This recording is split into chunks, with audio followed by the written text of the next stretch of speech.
Bonjour et bienvenue dans la chaîne Mathématiques Sciences.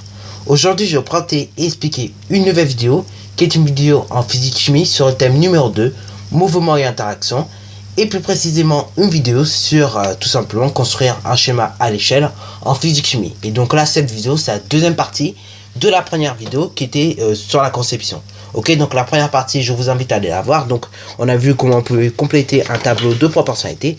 Et donc, on a vu toutes les dimensions ainsi que toutes les étapes. Et tout simplement pour la conception du schéma. Ok, donc surtout, je vous invite à aller voir la première partie de la vidéo. Ok, et après à revenir pour voir la deuxième partie, donc qui est celle-là, pour tout simplement compléter avec la construction. Ok, alors là, il y a un truc où je me suis un peu trompé. Mais bon, après, j'ai fait test. C'est tout simplement, en fait, vu qu'on va prendre la feuille sous format paysage, dans ce cas-là, je m'étais un peu trompé sur l'effet qu'on va prendre le soleil en bout de feuille.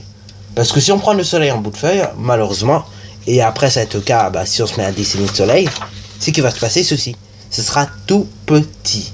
Et comme je me suis dit, il reste plein de place après, du coup, je me suis dit, je vais décaler un peu le soleil. Ce qui veut dire que je vais dessiner, dans un premier temps, le soleil à main levée, ok, comme vous pouvez le voir.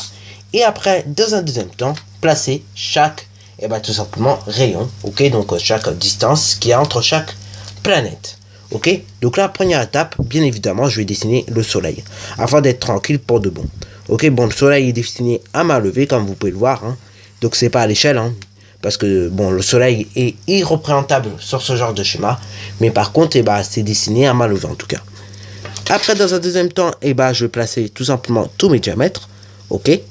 Donc là, du coup, le point que je vais placer, ça sera le centre de tous mes cercles, ok. Donc, je vais essayer de placer mon point un peu près au milieu, ok, si je peux. Et après, donc, je vais placer tous mes diamètres, ok. Et donc là, ce coup-ci, ça va pas rentrer dans le soleil, ça va rentrer à l'extérieur, si vous voulez, ok. Donc là, d'abord, 0,3 cm. Donc là, je vais tracer un cercle de 0,3 cm de rayon, ok. Voilà. Et comme vous pourrez constater, pour certaines planètes, on pourra les dessiner carrément à main levée, ok, afin justement de ne pas trop se compliquer la tête en sachant que le schéma est déjà compliqué. Ok, donc là je trace mon premier cercle. Alors là c'est un petit, hein. Je vous le dis tout de suite. Après donc je trace mon deuxième cercle, 0,5 cm de rayon, ok. Donc là je trace mon deuxième cercle. Voilà. Donc là, oui, je vous préviens, c'est toujours les 3, même les 4 premières planètes sont toujours très petites sur ce genre de schéma. Mais après, vous verrez que les 4 dernières, qui sont des planètes gazeuses, très vite sont très grandes. Ok, c'est bien pour ça qu'il faut choisir une échelle, adaptée à la situation. Bon, alors, donc là, je vais représenter tout simplement la deuxième planète. Ok, donc là, je vais représenter la Terre qui se trouve à 0,7 cm. Ok, sur le schéma, bien évidemment. Ok, donc là, je fais ceci. Ensuite, pour tout simplement pour Mars, ok, je vais le représenter à 1 cm. Et c'est là, vous allez voir justement qu'il y a un petit problème, c'est que là, on va très vite grandir sur les dimensions. Ok, donc là, on a représenté Mars, comme ci-dessous. Et après, c'est là, on va grandir très vite. Parce que là, maintenant, c'est du 3,4. Donc là, je représente tout simplement Jupiter, qui se situe à 3,4. Ok, derrière ce que je suis en train de tracer, donc des cercles, ça s'appelle des orbites. Ok, pour ceux qui avaient oublié déjà. Les orbites, c'est tout simplement le chemin que suivent les planètes pour circuler autour du Soleil. Ensuite, une fois avoir placé 3,4, je vais placer 6,3, ok, 6,3, comme ci-dessous. Ok, donc là, 6,3. Allons-y donc pour le faire, voilà, avec mon compas. Et donc là, très vite, on grandit. Alors là, on grandit vraiment d'une façon spectaculaire. Après, comme on peut dire, on va représenter 12,6. Donc voilà, je représente mes 12,6. Ok. Comme ci-dessous. Voilà, 12,6. Et je le représente. Donc là, le cercle est vraiment très très grand. Comme vous pouvez constater, même tellement grand que ça dépasse la feuille. Ok. Et là, le dernier cercle qui était de 19,7, on va devoir le dessiner à la main levée. Et pas n'importe comment. Parce qu'on va placer des points, ok, sur la feuille, à partir de mon centre tous les 19,7. Donc ça donne quoi concrètement? Ça donne, je prends ma règle, ok, et donc je la mets d'une façon quelconque, ok, et je vais tout simplement jusqu'à 19,7. Ok, donc là, justement, il y a 19,5, 19,6, 19,7. Ok, donc là, je place un premier point, je tourne un peu ma règle, et donc là, pareil, je place à 19,7. Et on fait ça à chaque fois. Et donc, du coup, ce que nous allons obtenir, c'est un trait dessiné à main levée, certes, mais qui néanmoins va relier tous ces points. Ok, d'ailleurs, en mathématiques, ceci s'appelle une ellipse. Ok, pour ceux qui avaient oublié. Voilà, voilà. Donc là, encore une fois, 19,7, comme ci-dessous. Voilà. Donc là, 19,7, comme ci-dessous. Allons-y donc pour le faire. 19,7 et 19,7. Une fois donc que nous avons placé tous nos petits points, entre guillemets, et on va le relier tout simplement à l'aide d'un trait assez sec, entre guillemets, donc d'un trait rapide et sans pitié. Ok, donc on va tout simplement relier tout cela à l'aide d'un trait direct, si vous voulez. Ok, donc on va essayer de ne pas s'arrêter pour obtenir tout simplement une orbite parfaite. Ok. Et donc voilà ce qu'on obtient en gros quand on essaie de ne pas s'arrêter. Bon, on obtiendra toujours un truc qui ne va pas. Dans ce cas-là, ce truc qui ne va pas, on essaie toujours de le gommer. Ok, on essaie toujours de faire de son mieux, même si on n'est pas toujours très bricolo. Ok. Bon alors donc là, je vais tracer tout simplement mes orbites. Ok, donc tout simplement mes distances. Et maintenant, je peux tracer les diamètres de chaque planète. Alors donc la Mercure qui était de 0,1 cm de diamètre, là clairement on va pas se casser la tête, on va dessiner à la main levée, ok, parce que sinon ça va être une galère de malade, ok. Donc là Mercure, je dessine à la main, et ensuite si vous voulez, vous pouvez indiquer directement le nom de la planète un peu plus loin à l'aide d'une flèche, ok. Donc là vous prenez bien le temps de faire une flèche quand même, et donc là vous indiquez Mercure. Et je rappelle, en physique-chimie, également, les schémas, lorsque, tout simplement, on note un nom, et du coup, on le note en écriture script. Ok, ce qui veut dire, en minuscule, si vous voulez. Et donc, ce qui veut dire l'écriture que la majorité des manuels utilisent. Mercure. Ok, donc là, on va mettre Mercure. Ensuite, donc là, on avait Vénus qui faisait tout simplement 0,3 cm de diamètre. Donc là, clairement, on va juste se représenter à main levée. Et donc là, on indique son nom, tout simplement, comme on a fait pour Mercure, à l'aide d'une flèche. Ok. Donc là, j'indique le nom à l'aide d'une flèche. Donc là, j'indique Vénus. Voilà. Après, on va représenter de même la Terre qui faisait 0,4 cm et tout simplement de diamètre, ok. Donc là, on va le représenter pour la peine à main levée, ok. Donc on essaie d'être plus réaliste possible sur les mesures, même si j'avoue que c'est pas très simple. Et après, à l'aide d'une flèche, ok, on indique Terre. Après là, pour Mars, c'était 0,2. Donc là, tout simplement, on va faire comme tout à l'heure. On va le faire à main levée. Ok. Et j'indique le nom, tout simplement, à l'aide d'une flèche. Ok. Et après, c'est là, on va pouvoir utiliser le compas. Un peu quand même, parce que on essaie d'être le plus précis possible. Mais néanmoins, il n'est pas facile d'être précis sur ce genre de schéma. Ok. Dans ce cas-là, on peut faire certains trucs à main levée. Donc là, du coup, pour tout simplement Jupiter, c'était 4 cm de diamètre, à savoir donc 2 cm de rayon.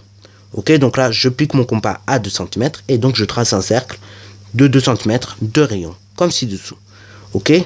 Si d'ailleurs le cercle passe sur certains noms, surtout, on n'hésite pas à relier. On n'hésite surtout pas à effacer ce qu'il y a autour du cercle. Enfin, ce qui pourrait rentrer dans le cercle, ok. Et donc on le modifiera de place tout à l'heure.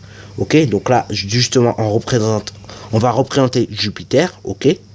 Et donc, du coup, ce qui allait rentrer dedans, donc le nom Vénus, on va le modifier tout de suite, comme vous pouvez le voir, ok. Voilà, en mettant la flèche ailleurs. Donc là, je vais mettre tout simplement ici, tiens. Donc, Vénus. Surtout si vous êtes comme moi et que vous faites des choses à main levée, surtout indiquez bien une flèche et donc indiquez le nom de la planète. C'est bien pour ça qu'en physique chimie, on vous demande de faire des schémas au crayon à papier. Ok? Et donc là, cette planète se nomme Jupiter.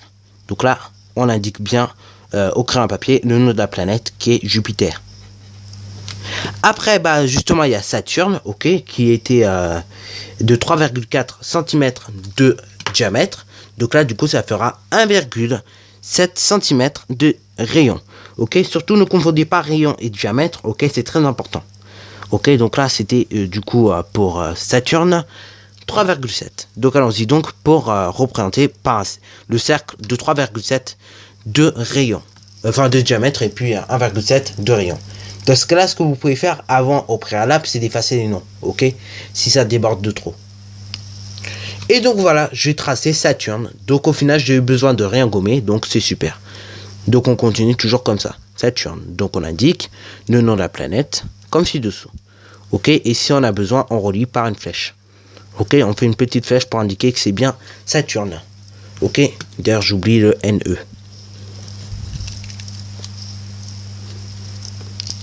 Bon, maintenant, du coup, plaçons Uranus, ok, qui faisait 1,4 cm de diamètre. Donc, du coup, ça veut dire 0,7 cm de rayon. Donc, allons-y donc pour le placer, voilà, comme ci-dessous. Bon, alors là, on va pas trop être fainéant, pardon, et donc on va tout simplement le faire au compas, ok, comme on peut. Donc là, comme on peut voir, ça baisse très vite. Hein. Au niveau des deux dernières, ok, par rapport aux deux précédentes, ça baisse très vite, ok. Donc là, du coup, on indique Uranus, ok, à l'aide du crayon à papier. Donc donc là, on essaie d'indiquer le mieux possible Uranus. Donc là, si vous trouvez votre schéma un peu cochon, surtout arrangez-le dès maintenant, ok. Bon, c'est vrai, ça va pas être un exposé de luxe, mais néanmoins, essayez d'arranger votre schéma le plus possible, ok? Si vous le trouvez pas très propre. Bon, moi, je vais l'arranger à la fin, parce que tout simplement, je m'aimerais bien tout vous montrer avant. Donc là, pareil, comme vous venez de voir, j'ai pris tout simplement 0,7 cm de rayon, ok? Et donc, je vais placer tout simplement la planète, qui est la dernière planète, à savoir donc Neptune. Donc là, je place Neptune, voilà, comme ci-dessous, et j'indique son nom.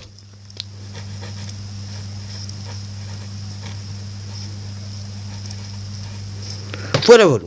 Donc, voici le schéma terminé. Ok. On peut d'ailleurs indiquer également le soleil. Donc là, je vais le faire tout de suite. Donc ici, c'est le soleil.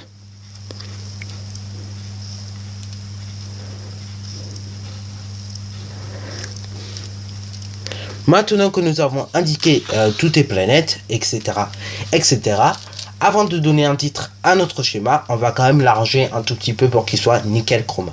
Ok, donc on va voir ce qui va pas et ce qui peut encore aller.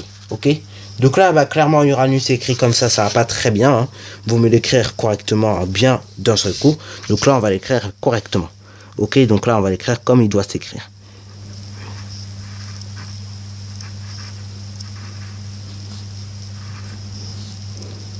Voilà, voilà. Donc ça, c'est bon. Une fois qu'on se corrige, c'est bon. C'est nickel.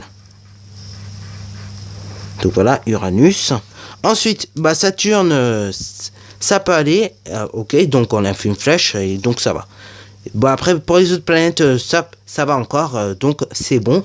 Une fois que tout va bien, maintenant on va indiquer le titre du schéma. Ok, donc là, on peut le mettre en haut comme on peut le mettre en bas. Donc là, moi, ce que je vais faire, je vais le mettre en haut. Par contre, comme vous venez de voir, j'ai effacé un tout petit peu l'orbite, tout simplement d'Uranus, afin de pouvoir indiquer mon titre, que je vais d'ailleurs souligner. Ok, donc là, le titre, c'est les planètes du système solaire. Ok, donc là, j'indique le titre. Les planètes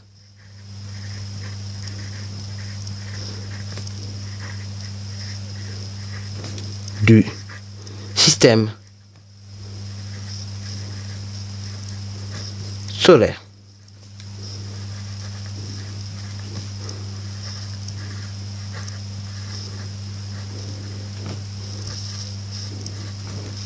Et donc, je souligne le titre pour que ça fasse plus beau. Et donc voilà, le schéma est terminé. Et donc sur ce, c'est déjà la fin de la deuxième partie de la vidéo sur comment construire un schéma à l'échelle en physique-chimie. Donc alors si tu as bien aimé, n'hésite surtout pas à liker, à commenter. Et bonne réussite à toi en mathématiques et en sciences. D'ailleurs, si tu es toujours perdu, tu peux toujours aller voir la première partie de la vidéo qui était sortie en cours de journée. Ok, sur ce, c'est déjà la fin de cette vidéo.